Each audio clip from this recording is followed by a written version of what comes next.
Good evening, everyone. Welcome to this year's Whedon Lecture in Asian Architecture. My name is Shichao Li. I'm Whedon Professor in Asian Architecture at the School of Architecture, University of Virginia. It gives me an immense pleasure to introduce Richard Hassell, one of the most innovative architects working in Asia today. Richard Hassell graduated from the University of Western Australia in 1989. He was awarded a Master of Architecture degree from the RMIT University in Melbourne in 2002. He served as a board member of Singapore's Urban Redevelopment Authority, this is URA, Design Advisory Committee, and served as a member of the Housing Development Board, HDB, Architecture Design Panel. For those of you who are not familiar with Singapore, the URA and the HDB are two key government bodies that brought affordable housing and urban development as foundational components of nation building. Richard is currently an adjunct professor at the University of Western Australia. What set Richard apart from his peers is the outstanding body of works of the architectural firm WOHA, which he co-founded with Wong Mun Summ in 1994. WOHA is deeply original in my mind, perhaps first of all, in Singapore, I think Singapore is inherently experimental in many ways. I've always considered Singapore as Asia's new world, like America as the new world of Europe, only smaller. In Singapore, because of the way it is constituted and then the climate and so on, everything can be and should be different. Yet I think many ancient wisdoms are not forgotten. WOHA has done just that, and with consummate skills. The practice has won a number of architecture awards, most recently the 2019 Urban Habitat and Best Mixed Use Building Awards from the Council of Tall Buildings and Urban Habitat. And in 2018, World Building of the Year for Kampung Admiralty, and 2018 Best Tall Building Worldwide for the Oasia Hotel Downtown. You're going to see that building later on. WOHA's projects were exhibited in New York at the Skyscraper Museum in 2016 and in Austin, Texas in 2018. I have to say that a personal note is that I taught at the National University of Singapore for 5 years. It was then that Richard gave me a tour of an incredible church, St. Mary of the Angels, designed by WOHA. And that was really unforgettable. And that was the moment that convinced me that tropical architecture actually exists. The Whedon Lecture in Asian Architecture is an annual lecture series that pays tribute to two special individuals, William Stone Whedon and Elizabeth Dupont Bayard. In particular, Professor William Stone Whedon was a pioneer at UVA in teaching classes on East Asian art and architecture based in the School of Architecture. And Professor Whedon studied under the renowned mathematician and philosopher Whitehead at Harvard University and completed his PhD at UVA with the dissertation entitled Persuasion. We don't have dissertation titles like that anymore. Interesting. He was a gifted mathematician and linguist, and these gifts came in handy when he served in the Navy and broke a Japanese coded message which saved his ship from being bombed. I want to thank the Whedon Foundation and its current director, Professor Whedon's grandson, Luke Pollock, for his unwavering support for the project of cultural understanding and appreciation. I know Luke is in the audience. If you want to say hello to everyone, you're welcome to do that.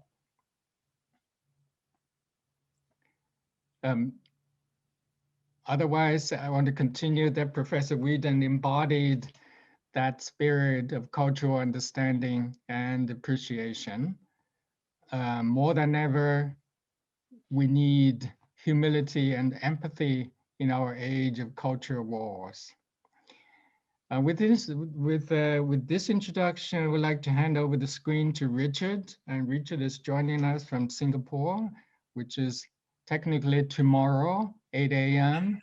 I don't know how is it like. I always wanted to live in tomorrow. So how is it like living in tomorrow?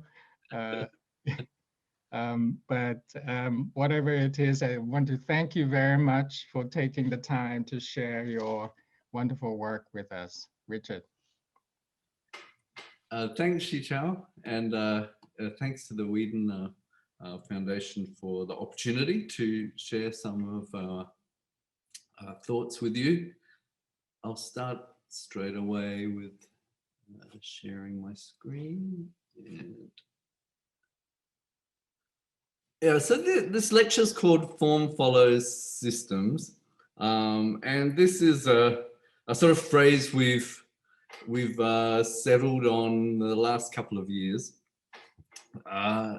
as we try and figure out, I guess, what we think we should be doing, and hoping other people may join us. I'm starting with a few books which have been influential in our thinking and inform the strategies and the priorities in our projects. So one person I've been reading quite a bit of recently is Gregory Bateson, who is an amazing thinker and I think crossed all kinds of disciplines in his research, and particularly in terms of systems thinking, cybernetics, and so I think this interest in nature, mathematics, psychology, and social constructs is something that seems to be very relevant now to the kind of problems we need to solve. Another one I've come back to, so these are all actually from 60s and 70s, where I think a lot of issues were investigated and then kind of shelved for 20, 25 years as being seen as somehow not relevant, but a lot of the issues that they were interested in, I think, are becoming fresh, and we can look at them in a new way. So Christopher Alexander in his pattern language book, and he's done a massive, huge collection series of books, which I'm still working my way through. But I think this idea that it's not so much forms, but there's a sort of social construct of elements which are modular and can be put together is something you can see in our project. But rather than a porch, for instance, that Christopher Alexander was talking about, we're using elements that are much larger, like even entire buildings as patterns within a master plan.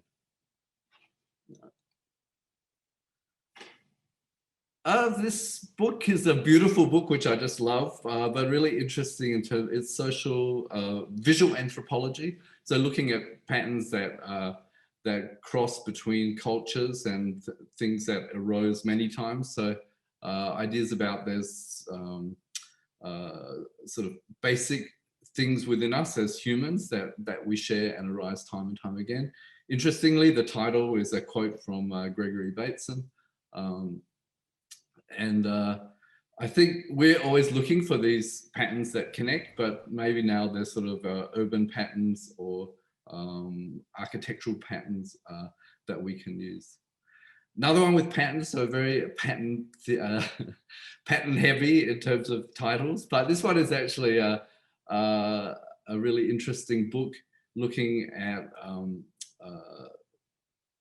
philosophy and meaning across cultures. And again, drawing many consistent threads from different cultures, and also looking at which cognitive frameworks are most useful to us for the challenges of the coming century. So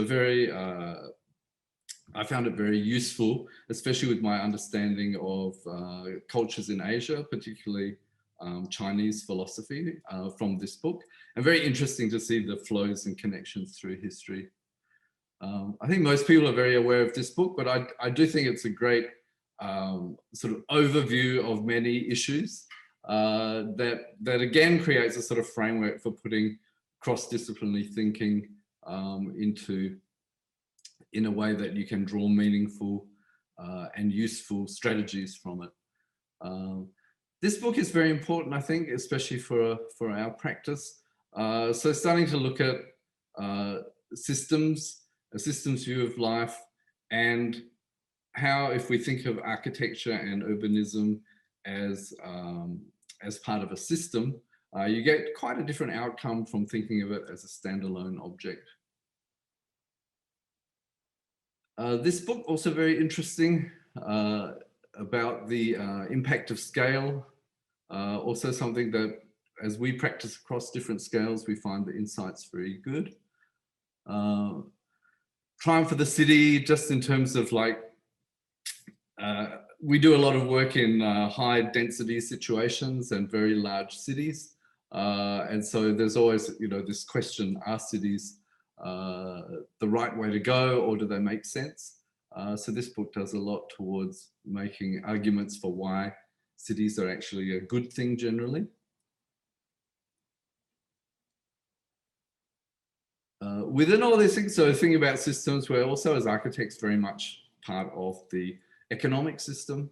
And so I found this book was a good way of positioning economics within ecology and thinking about ways that our buildings need to become part of this sustainable economics. Oops. Again. Just put this book in, Eco-Puncture, a book written by Namal Kishnani, who's at National University of Singapore. With Namal, we run a studio, I think it's been 7 or 8 years now, on sustainable urbanism. And so Namal's book actually has quite a lot of the outcomes of those studios we've been running and ways of presenting ideas about systemic thinking in architecture and urbanism. So I'd recommend having a look at that.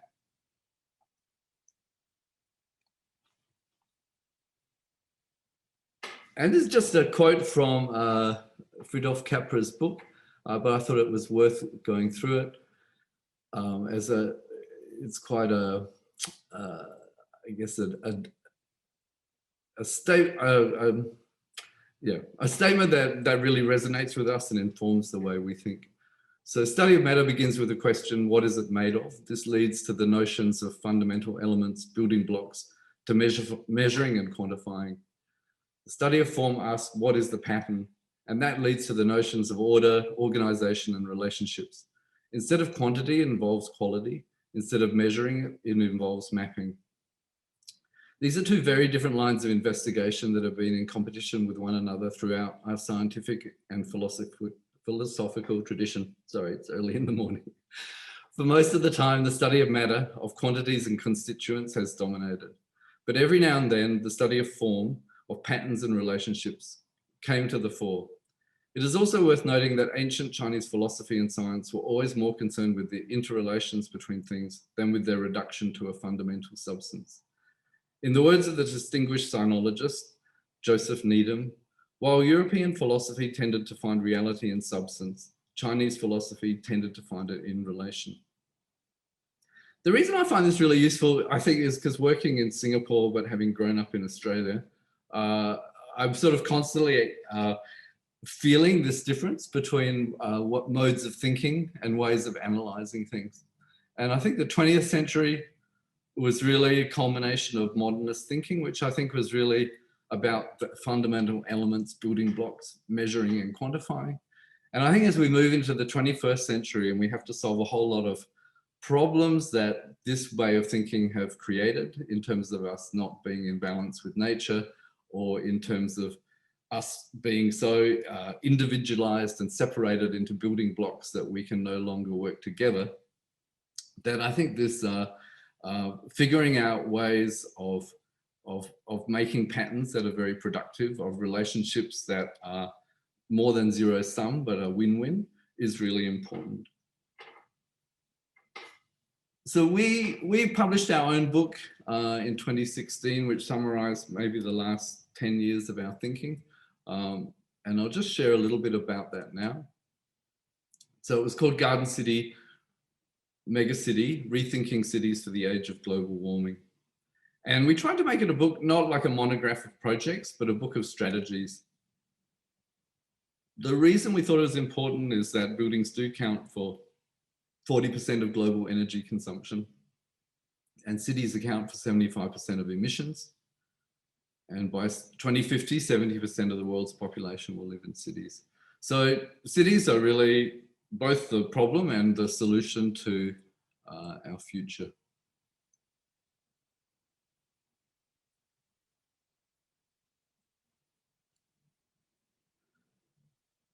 So we have, in our book, we went through a few ways we were looking at of dealing with the problem of density and of people crowding into more and more people crowding into spaces. And so we had strategies through layering to create more ground levels. These strategies basically mean that the things that we value normally about cities and public space is things like parks, gardens, playgrounds, childcare centres, sports areas. And these are the things that come under pressure normally with high density. But we realized that by thinking about a city three-dimensionally, you could actually create as much of this amenity space as you want, provided you have the will and the policies that support that. Next one about planting cities, because we'd been feeling instinctively it was very good to have more greenery, but just looking at ways that we could describe their ecosystem services and places to put them. And basically, we'd already shown through our projects that we could create a lot of greenery. So our next stage is sort of think, what can we do with that greenery to make it perform at a high level? Breathing cities is really about resilience. So rather than relying on mechanical means for all our ventilation, thinking of ways that we can go almost back to sort of Beaux-Arts period before there was cheap energy and the technology to just open up buildings again so that it's as simple as opening a window to get fresh air. And the last one, rating cities, after sort of going through it, we felt there were many things that we weren't measuring, and you tend to, usually you measure the things you value, and we felt the things that we valued as a practice weren't being measured at all. And so we developed a series of things to measure our buildings because we thought they performed very highly on these measures, but also as a way to share these with city planners and policy makers, that these were perhaps measures that were worth getting statistics on the projects that are submitted to them and possibly informing regulation for minimum requirements. So these were the green plot ratio, the amount of landscape surface compared to a development site area. Community plot ratio, the amount of community space allocated within a development site area. Civic generosity index, the extent to which a development encourages and facilitates the public life of a city. Ecosystem contribution index, the degree to which a development supplements a city's ecosystem. And self-sufficiency index, a development's capacity to provide its own energy, food, and water. So I'll just show a few projects that we've done. Each one excels perhaps particularly strongly in one of these measures, so we can look at it through that filter. So first one is Oasia Downtown. It's a high-rise building, mixed use, a combination of some residential and hotel. And in this one, we decided to push green plot ratio as far as we could. And so we actually have 11 times the site area of the project as greenery. The reason we thought this was important was because you never really start, except in China, with a sort of brand new city. So we're always dealing with how do you improve the performance of a city statistically overall. And I think the only way to do that is if the new buildings are overcompensating in order to account and balance the existing stock of buildings which maybe don't perform so well. This is a video, I think it comes a bit jerky across the Zoom interface, but hopefully it's not too unpleasant to watch. But it just gives you a sense of the building in its surroundings and Singapore.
So that the video is when it was not quite fully grown. I think some of these photos show it in a more green state. So this was our concept for the project. Was basically a building covered with creepers. But I was sort of thinking of a high-rise building less as a technological object, but almost as a kind of a bower in a garden, something, a structure that would support a lot of greenery. And so if you thought of a hotel room, you would be looking out into a garden and you would be sheltered by a green facade. 1,100% is achieved through a mix of vertical and horizontal greenery. So it's equivalent to over 10 sites. And so we basically have 4 full floor plate gardens that divide the building up into different zones. And then we have the skin wrapping the building with more greenery. We think that's something quite interesting to relationship to the building, like rather than it being a very hard, shiny technological object, it's quite a lumpy, furry, friendly sort of building. And we even wanted that to sort of extend down to the ground as you interact with it close up, that it has these very delicate columns that, or fins that come down and let you touch the creepers very close to you.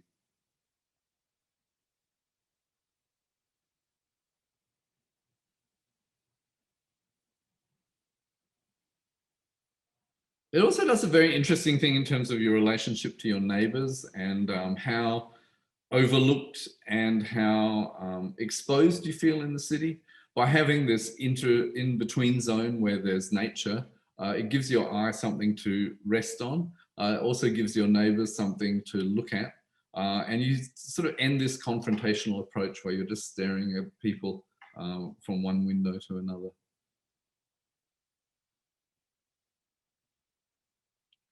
These little gifs showing how it moves from when it was just finished to the greenery. Actually, during COVID, it was not well maintained, and so it's actually gone back a bit. And we actually saw this as part of a performance that once you involve planting in architecture, it becomes a living thing and a bit like a performance. And like any garden, it can look well maintained and beautiful, or it can look a bit scruffy and neglected. So at the moment, it's a bit scruffy and neglected, I have to say. But it was something that we anticipated, and we actually liked the idea of it being sort of red covered with green, so that if something happened to the building, it would be sort of sending out red signals so that it needed some help. Next one is the community plot ratio. So this is a public housing project in Singapore. Singapore is quite different from many places around the world in that public or social housing is not just for the lowest strata of society. In fact, 80% of Singaporeans live in public housing, and it's very much part of the government's sort of deal with the population, is that they will look after everybody and make sure they have a good quality of life, which has resulted in them being one of the most popular governments in the world, despite it being a sort of in many ways criticized for the level of democracy. But certainly living here and the general quality of life and conditions for people, there's certain advantages to the system. And this project was one commissioned by the government into the future of public housing. They created a very good across the board level of public housing. So this one was an experimental project into what could be done differently in future.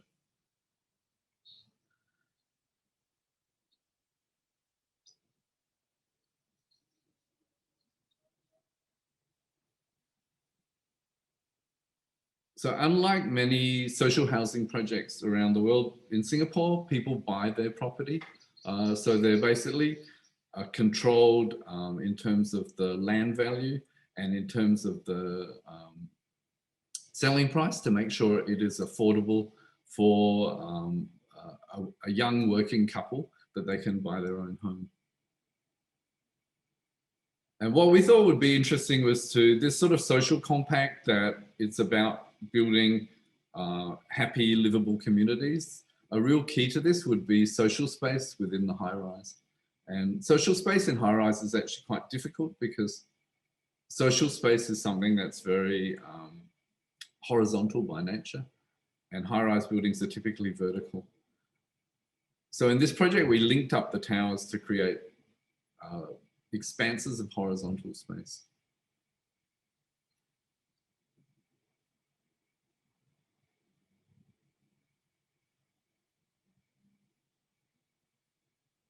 So the key move here is really playing with sociable horizontality through quite,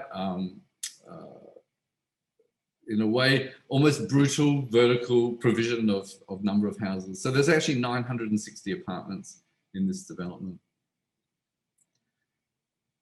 This is a public park on top of the building. So this is fully open to the public. Anyone can come up here and use the park and enjoy the views.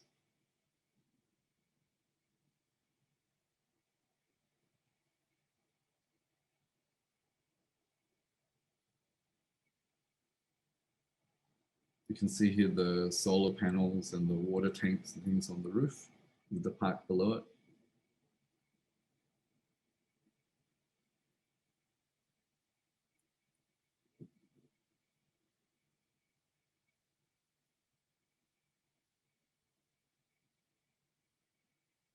And here you can see the social spaces as the lit up sky gardens.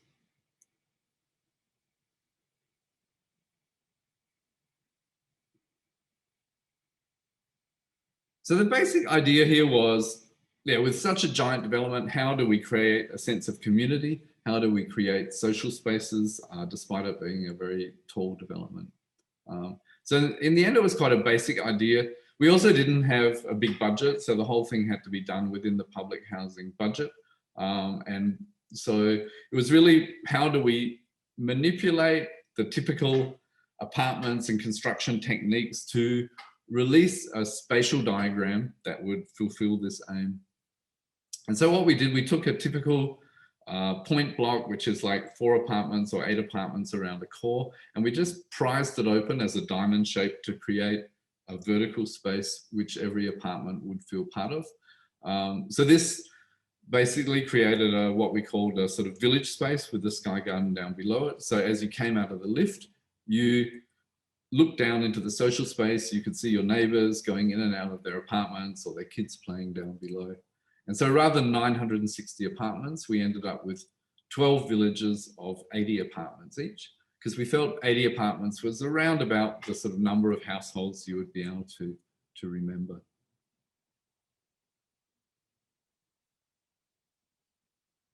So this is the plan of the apartment. So there's actually 3 cores you can see in the middle. You can see the common village space, which is the gardens, and then areas to sit and meet or hold little events or walk your dog. And then we also connected right across the whole block. So you can visit from one village to the next through the links in between the blocks. And ground level, we also created a much bigger public park. So the idea is you first belong to a village, and then you belong to this precinct where you have even more facilities. So there's areas to kick a football around, or to ride a bike or play in a playground. And we created these community living rooms which overlook this space. So this is where you collect your mail and maybe sit and wait for your friends. And another way that you're informally getting to meet and recognize and know your neighbors. So the whole idea was really just set up a whole lot of physical spaces which facilitated normal everyday interactions that you would get on the ground throughout the building.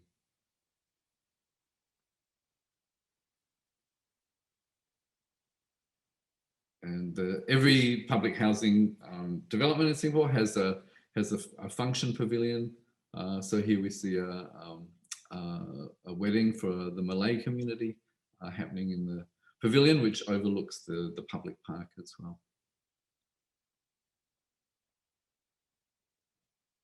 So these sky terraces, they're fairly sparsely serviced because they don't want to spend a lot of time maintaining it, and there's not like a corporation for the building that will maintain these. So they're maintained at the district level. So they're very basic, sort of picnic tables and chairs and areas to sit around.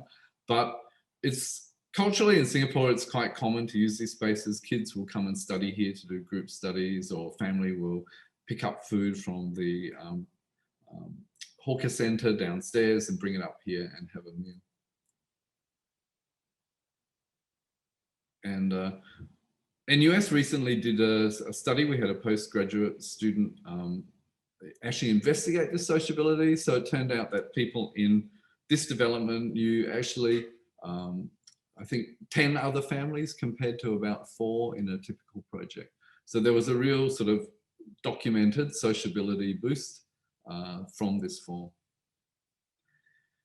This picture really shows, I guess, the essence of the idea. So this is standing on the lift lobby where you look down into the garden. You can see your neighbor's kids studying, or them bringing the dog down for a walk.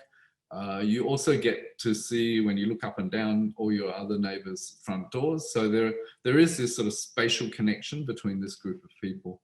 And what we really just hoped was that through seeing people every day, you start to smile and say hello.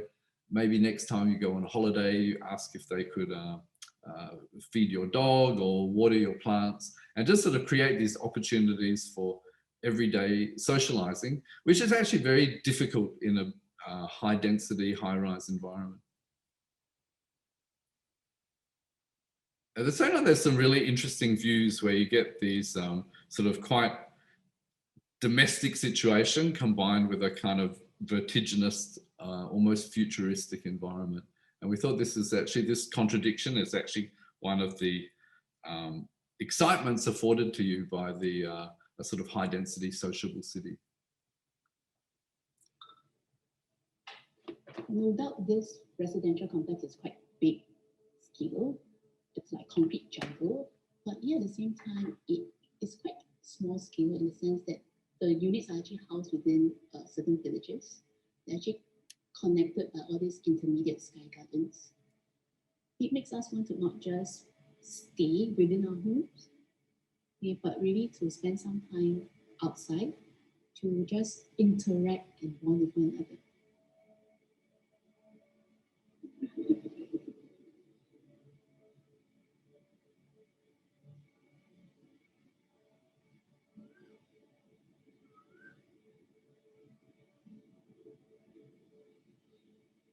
I think with all this being presented together, it increases the chance for interaction and also engaging the neighbor and people around you.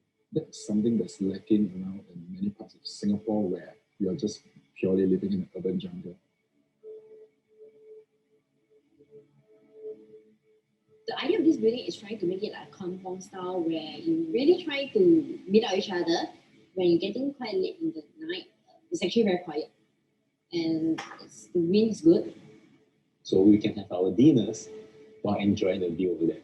That makes it a perfect place for us to communicate and then to socialize among other neighbors.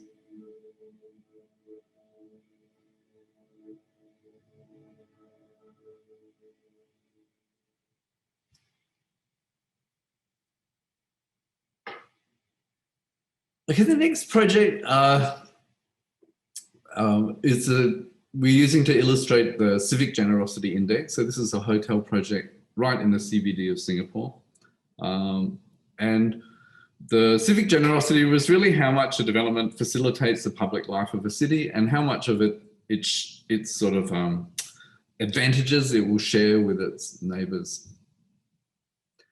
And it was actually a perfect site for this topic because the park in front of it was actually a park donated by a philanthropist in the mid-19th century to the city. And so that generous gesture by the philanthropist, we thought it'd be nice to try and in some ways mirror it with this development. So in fact, the park that he donated is around 1.5 hectares. And we thought it would be an interesting challenge to ourselves to create as much greenery within our building as there is in the park next door, despite our site being less than half the size of the park.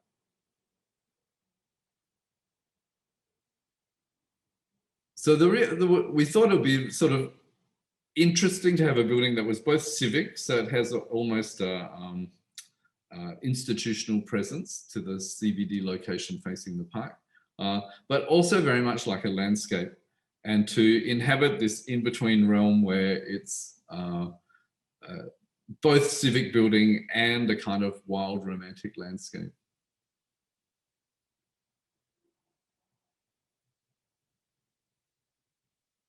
And so it's almost a mystical landscape that sort of comes from the park and flies up the building. At the same time, people who walk past the building get to experience these gardens because they walk inside through the gardens, through the public way. They can cut through the building. And of course, for people using its facilities, like holding events, can go up through the rest of the building and use the facilities. So this is what a normal pedestrian walking past the building gets to experience. So they're experiencing it volumetrically, they're experiencing the water and the gardens and the fresh air and the shelter. So moving up, we have the pool deck. And this whole garden level is actually an above ground car park. So we quite often get asked, how do you afford to do such things? Actually, elements like basement car parks are super expensive. They're very time consuming. They take an incredible amount of energy. They're also energy hogs for the remainder of the building's life because they need to be lit and ventilated and pumped. And so actually, if you can get rid of basement car parks, you can release an enormous amount of funds for doing other things. And we think this is a much better use of the money than a dark and dreary basement car park. So you can see the section here, it's quite simple. It's basically public spaces at ground level. The car park lifted up above those spaces to create a new ground level, which we then thickly forested and filled with amenities. We then have the guest rooms going above, and these are divided once again into sort of smaller zones, which each have their own garden element. Ground level, the pool level. And this, for instance, is sort of another aspect of I think the win-win generosity, is that these are actually the guest room corridors where people walk to their hotel room through these outdoor gardens. But this view is taken from the public housing across the street. And so the public housing gets a view of this vertical park as well. So that's what it's like inside that space. Another view of the vertical park. And a view from the guest room looking out over the city. And I think by this sort of genre blurring buildings that are sort of two things at once, landscape as well as building, actually affords new kinds of experiences and new ways of being in the city. And so here the planting actually frames your view of the city and creates a sense of well-being and peace, when otherwise it might be quite sort of more dynamic and stressful, the view of the city.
We've chosen this project to show eco contribution index because ecosystem contribution, because this is, I guess, one where we, from the very beginning, saw that as a key attribute of the project. But through the learning on this project, we're bringing to all our new projects. So basically, the idea is once you have greenery, it's easy just to say we have a nice garden, but we've been getting very concerned about loss of habitat and seeing that in fact, cities are some of the safest places for animals now, because they're not being poisoned, they're not being hunted, they're not sort of having their habitat cleared. And so this one we worked with, it was basically like a rewilding project to turn this old technical college into a community centre for the disabled. So it's called Enabling Village. So this is the before condition, basically a bit of lawn and car park surrounding some institutional buildings. We thought to make it was also sort of fenced off from the public and a private site. So we thought it'd be really nice to turn it back into nature, since the new use didn't require so much car parking and outdoor space, and make it a park for the surrounding neighbourhood, who could then come in. And since the key driver of the project was to enable people with different abilities to learn about the latest technology, to be in an environment that facilitated them to have the greatest ability to thrive, that if able-bodied people were brought in and able to learn about this too in a very enjoyable environment, it would suit the mission of the project. So we work with Salad Landscape, one of the firms in Singapore that we love to work with, and designed it really for biodiversity. So it was set up with a living pond with a real mix of plants that provide food and flowering and habitat for different species. And it's become a very popular place with the neighborhood. And we've been documenting all the various species that have come into the project. And so it's really becoming very well populated. In fact, I don't have a picture, but a whole family of otters found their way to it and cleaned out all the fish out of the ponds. You see in the middle here, it's sort of top middle, a hornbird, which has also taken up residence in the garden. Last one with self-sufficiency is a project which we did to first for a new town in Singapore, then for a location in Java. It both didn't go ahead, unfortunately, but we wanted to show that you could make a city that was self-sufficient in food, energy, and water, and give a vision for what that kind of environment might be like. What we realized is that, you know, cities, 20th century cities are really designed around logistics and separation of uses. So again, that sort of reductive 20th century thinking. This one is based more about effective use of systems and working with nature. So a lot is about the energy cycle. And the number one thing really is to make full use of the sunlight that's raining down on every city on the planet, and think about what you do with that energy. So we used it for two things, which was energy and growing food. Below that, in the sort of vertical layer, we had residential and workplace, because that use ideally suits that environment. Then the ground level, we thought we can give it over to biodiversity. So a really beautiful landscape that mixes human activity and biodiversity. And then really going into the future, there's no need for a lot of private vehicles or old-fashioned logistics. You know, it could be designed with a fully robotic delivery system for products and services below the ground. So here we have the rooftop layer. So you see it's really as much photovoltaics as we can get to make the whole city 100% energy neutral. Below that, and set in from that canopy, we have all the required housing, businesses, retail, and recreation. The parkland layer runs right across the whole site. So we have a fully connected and diverse ecosystem that performs a whole lot of environmental services to make it a very healthy and beautiful place to live. And below that, transportation and services, which is really mostly used by machines rather than human beings.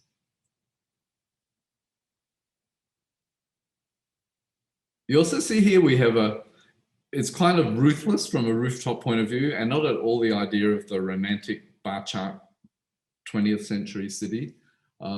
Here it's avoiding overshadowing and making sure we have large connected areas which can be used for farming and food production, which you see here, like a community garden with intense commercial farming in the background.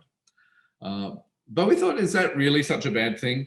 Like a city as a kind of mirage that looks great from a distance is one thing, but quite often those cities, when you're up close, have a very repetitive street environment. So this was the idea of the inverted skyline, that you actually create a very diverse and interesting pedestrian realm, and don't worry so much about what the city looks like in a postcard from a distance. And so this is the sort of experience that we wanted at ground level, with electric transportation, cycle paths, walking paths everywhere through a forest.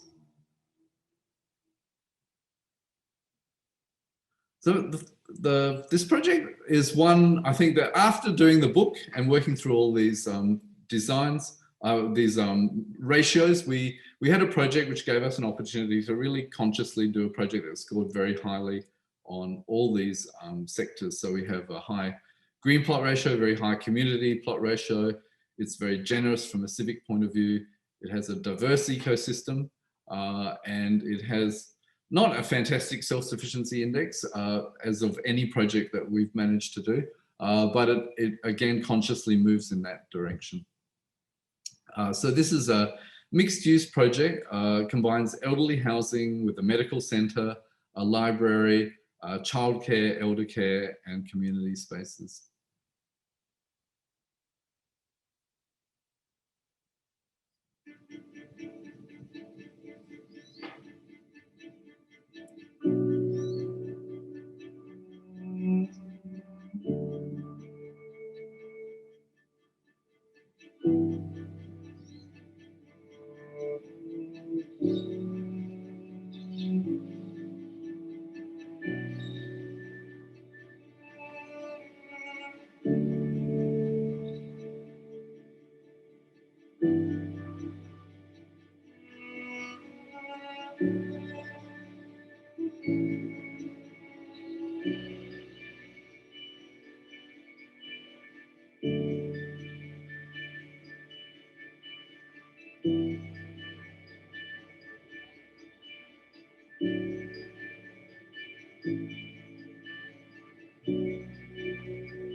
So just an explanation of the project.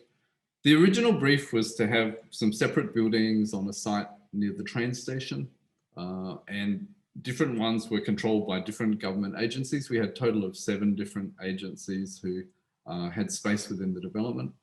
But we wanted to do this thing where systems thinking, if you can get the parts working together, the value of the system as a whole can be more than the sum of its parts. So by reorganizing that same built fabric into a different form, we could create this huge tropical public plaza, which wasn't in the brief originally. We could create a huge public park on top, which also wasn't in the brief.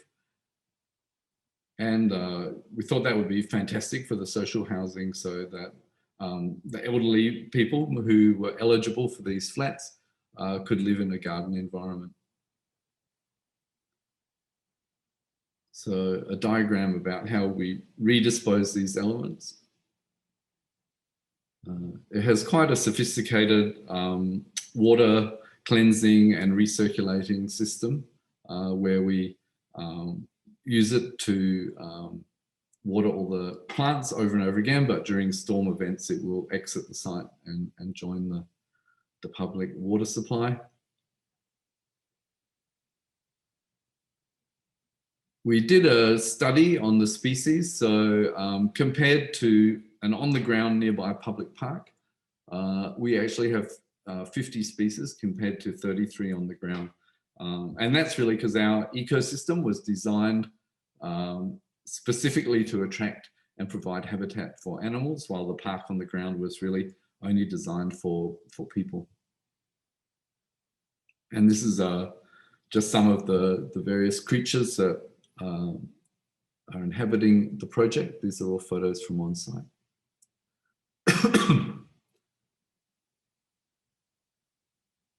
It's a project that's more about relationships and spaces in between and the way things connect together. As a public project on a public budget, in fact, has to look very affordable. So our design is, I think, formally clear, but it's not trying to be overly expressive of form. Rather, we're creating a kind of three-dimensional matrix of relationships, which we want to foster and encourage, and we hope have much more productive outcomes than the same amount of building distributed differently. So the medical center, for instance, is, shares its garden with the views of the apartments. It's designed as a space that's very welcoming, almost like a social center, because there was a lot of problem with elderly people in Singapore not wanting to go to hospital in case, like a roach motel, they checked in and they never checked out. So it's to make it a very friendly social part of their life.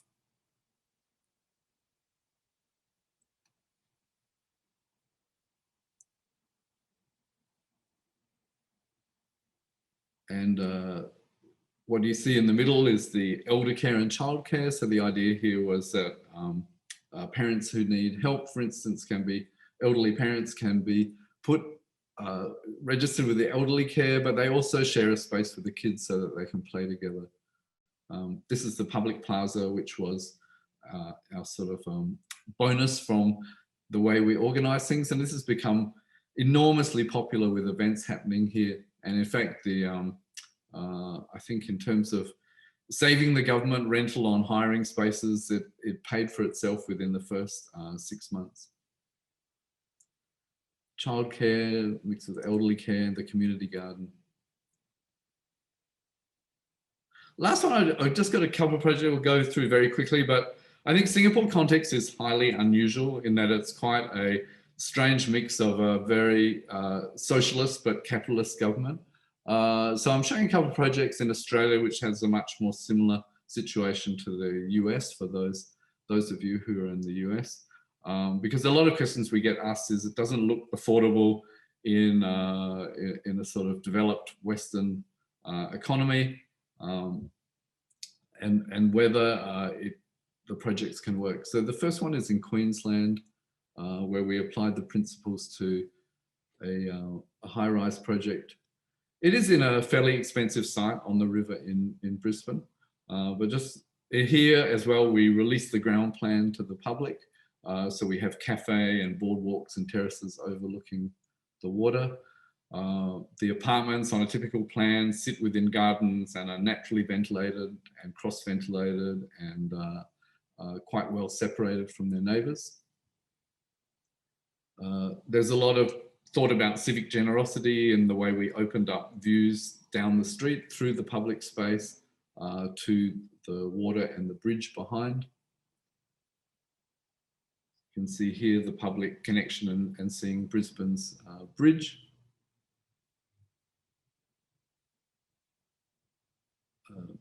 That these sort of new ground levels by providing new ground levels up in the project for the private residences, that's what enables us to release the ground floor to the public below. When you come out of your lift, you experience the city through this kind of space, through gardens framed by trees and greenery. And thinking about communal space for the residents of the buildings, how they get to enjoy their tropical, subtropical environment. It's a bit like Florida in Brisbane, and ways to engage with that through the public spaces and the community spaces. The car park again is planted out and above ground, and particularly in this site where it was right by the river, so we would have had to do 12 basements right by the water otherwise. So this is definitely a cheaper and faster solution. Another one in Perth, which has just been launched for sale.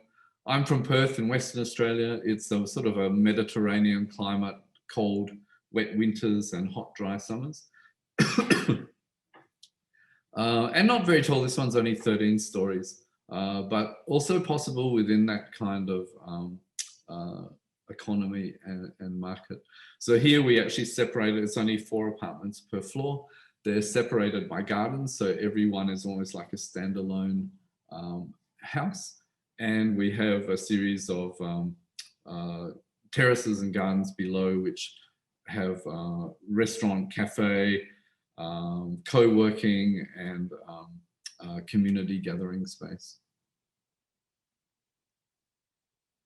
And just, it was interesting as we went through this project, they actually used our measures to demonstrate, I'm just very quickly going through it, with the local council promoting the strategies, and it was actually an effective way of convincing the local council to approve the development.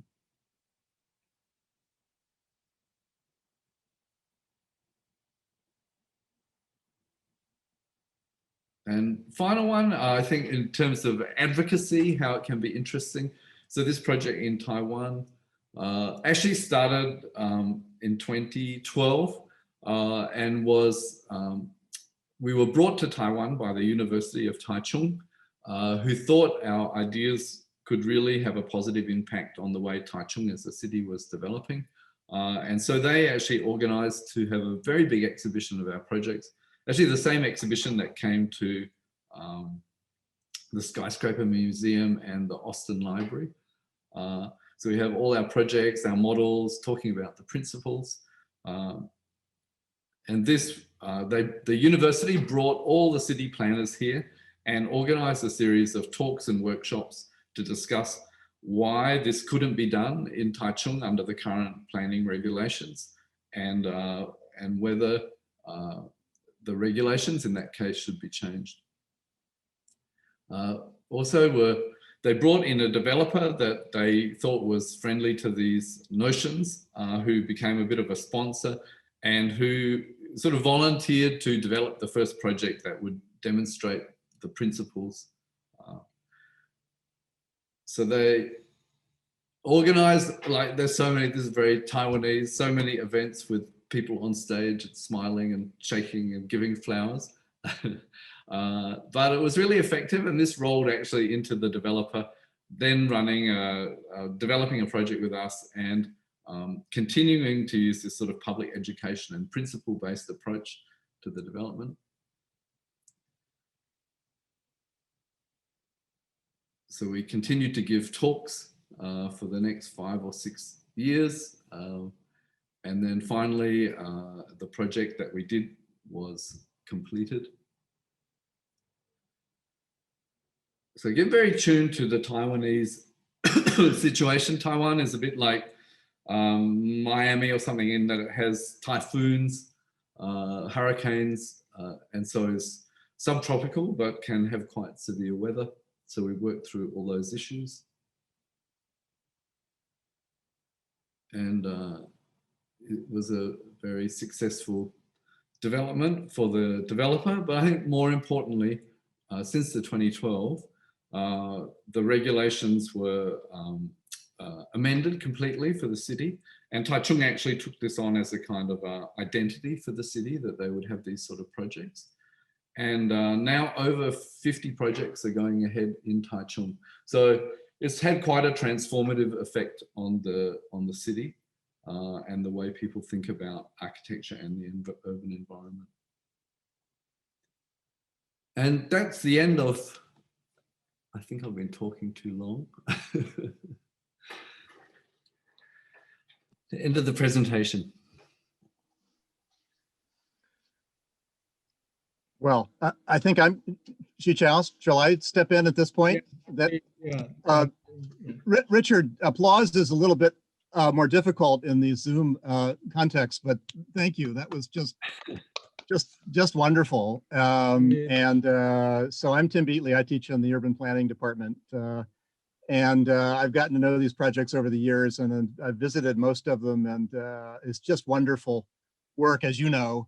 I'm a big fan, and I've stayed at the Park Royal and Oasia, and I'm particularly taken. So I'm going to ask a couple of questions, I think, Xichao, if you let me, and then we'll queue up some other questions from the audience. But I'm really taken, of course, by the idea that we make room for animals and that we incorporate biodiversity into buildings and the spaces around buildings. And it's definitely a different aesthetic, though, right? I mean, you used the word furry, I think it's at one point.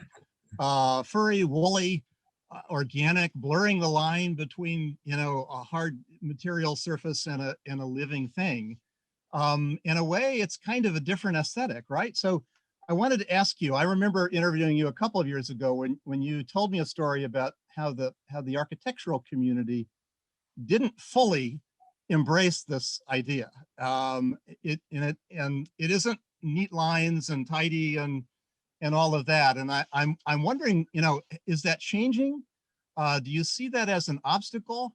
Do we really need to be cultivating almost a different aesthetic about buildings and begin to expect that, yes, you might have hornbills and other critters inhabiting those spaces, and we should expect that, and we should design accordingly. That's my first question. I do think it was. I guess we came to the position over quite a long time, and actually came to it in my previous. Mun Summ and myself previously worked at a resort company, resort designing office, Kerry Hill Architects. And I guess that was sort of interesting training in that when people go to a resort, they often do expect it to be surrounded by nature, and it's associated with something very positive. So we never saw it as difficult, but yeah, we were quite often shocked by people's reaction, where they were repulsed and disgusted by our buildings, which and I think it's really a little bit of a I mean, it's wholly cultural, I think, but a lot is embedded in a you know, really long history in terms of seeing human civilization as pushing back the chaos of nature and the dirt and disease, you know. So there's a sort of a lot of unclean aspect to, I think, that people see, and I think it's changing though, because whereas people used to see maybe the deep dark forest as something frightening and dangerous, and the city as something pure and constructed by people for people, where all danger had been removed, I think now as we get into the headspace of global warming and the climate emergency, you know, those things are now not so cleanly associated with those values anymore. You know, the products of humans is starting to create a lot of anxiety, and the condition of nature is seen as something very healing and necessary.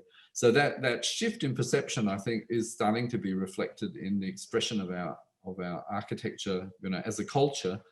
And there's a huge desire to represent the desire to be living in harmony with nature.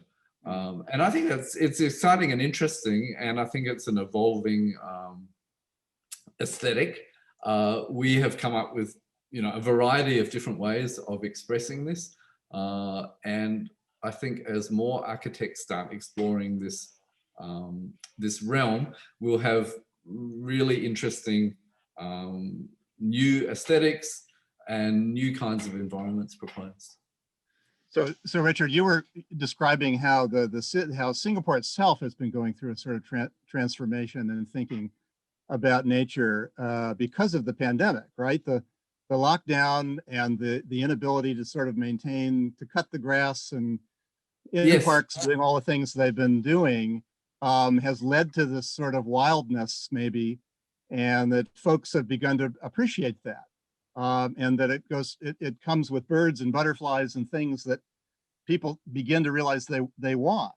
Is it changing still? Yes, I think it's been a permanent shift. I mean, when Singapore developed, many people lived in kampongs, as they call them, the sort of villages. So it would be a cluster of single-story houses surrounded by some farming land. And I think there was a great shift, even though it's such a tiny country, basically from a sort of rural existence to a very urbanized existence. The first generation, I think, really liked the neat, tidy look. And so Singapore's branding was always a city in a garden, and the idea of a garden, not nature. So recently they've rebranded it to a city in nature. And I think that's really mapping that shift.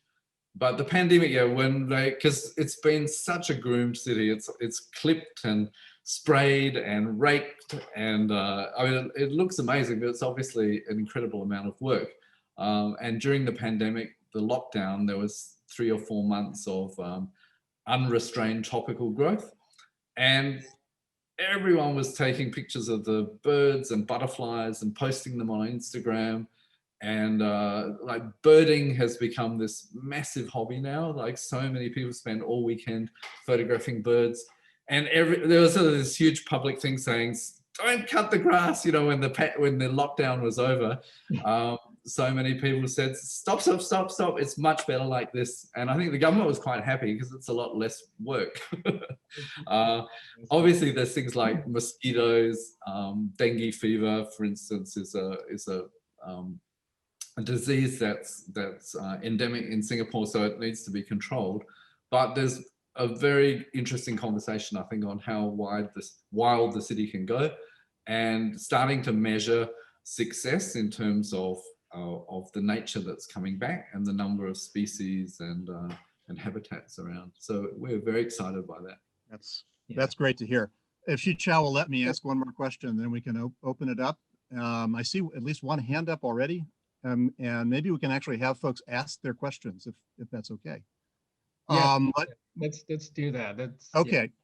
Yeah. Can I ask one last thing just to put this on the table? Putting my planner hat on. I'd love, Richard, your thoughts about what Singapore has done in terms of their codes and incentives, planning measures that make the kind of work you do easier. I can recall you telling me once that it made a big difference that Sky Parks, the square footage didn't count against your floor area restriction, for example, for your floor area limits. What can cities do to really make it easier to do the kind of projects you design? Yes, it's actually very hard to give a sort of general statement, but I think like Singapore land cost is super high and floor area is controlled.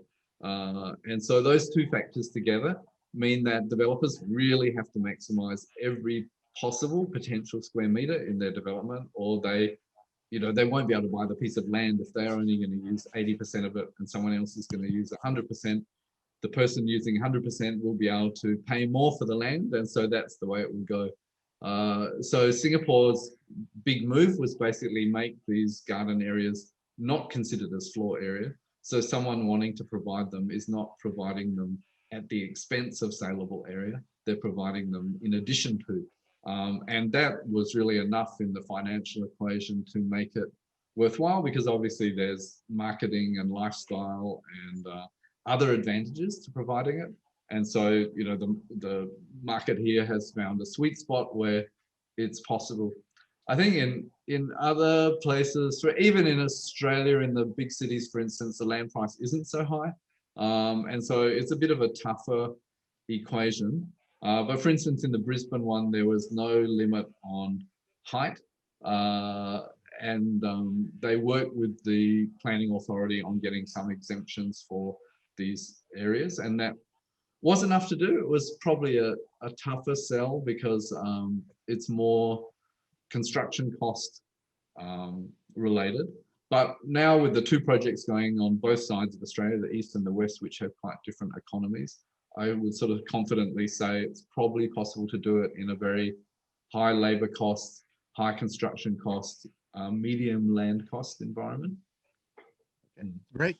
So it looks like we have a couple of hands up. Shall we try this?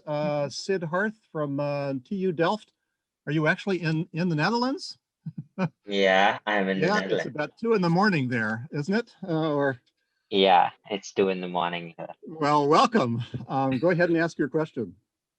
So I posted my question. So I have been following a project since pretty long time, and I think you can even see your book here with me. Oh, nice. So I've been reading a lot since like 4 or 5 years about a project. So like there have been a lot of boom ranging from like the green plot ratio from 100% achieving it to 1,000 and 100% in like the Oasia Hotel.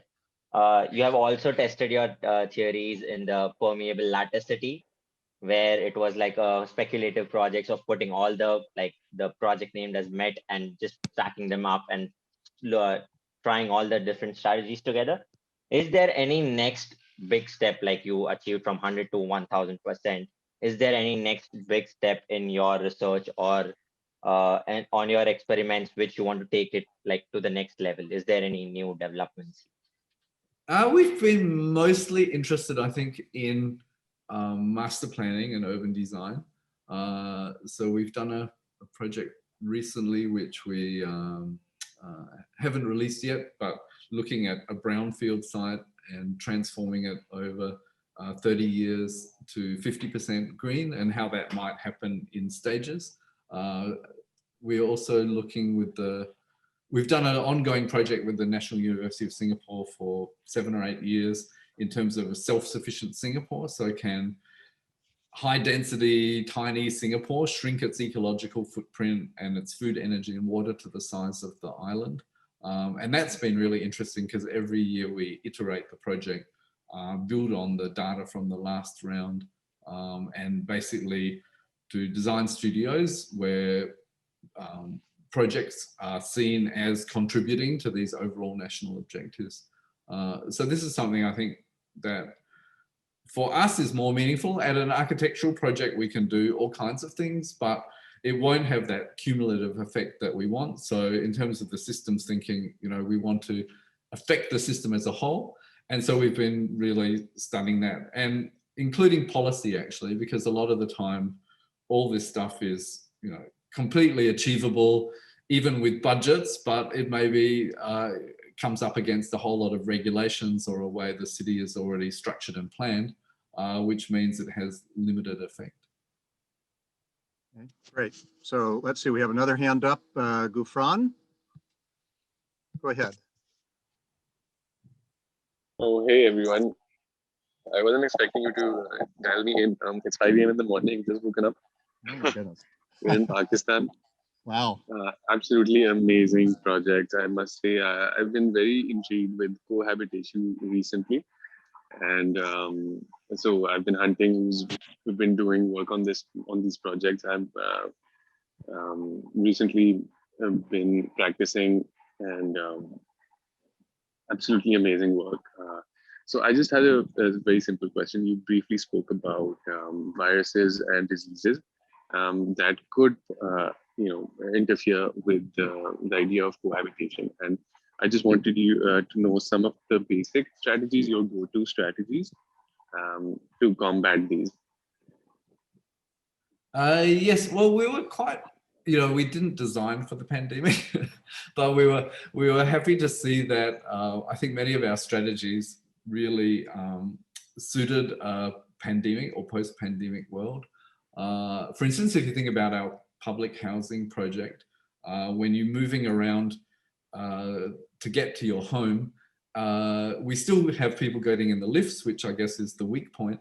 But apart from that, there's no internal corridor in the entire project. So despite having 960 apartments in a very large project, your experience in a confined space where you're relying on shared air is extremely small. You could almost hold your breath in the lift on your way up to your apartment and never breathe somebody else's air. But I do think that sort of resilience as part of this world of maybe where we're less certain about some things that we were certain about before, the more resilient a project is in terms of its self-sufficiency, its ability to work with maybe compromised social situation or compromised services or electricity, I think the smarter the buildings are in some ways. And of course, in much of the developing world, you can't always rely on electricity and things too. So in terms of, you know, a sort of a scarce resources model, sometimes simple buildings are the best. So I guess ours is sort of a weird hybrid of being sort of, in many ways, dumb technologically, but smart in terms of the way they're handling some of the other issues like density to achieve a sort of dumb, dense building. No, it's much needed, and I'm glad you did the work. Yeah, maybe we can move to the chat box. And probably I've got one last question. One last, okay. Well, you may have one in sight, Chichao. I've got one here that's from Anna. If you had full... I can read it out, and then it is from Anna Soncio. I hope I pronounced the name right. And basically saying that if you had full power, unlimited budget and capability to design your ideal city, how would you do it? What features and infrastructure would it include, and what kind of technological advancement would you integrate into it? How should the future cities look like? I'm assuming that means full executive power and not electrical power.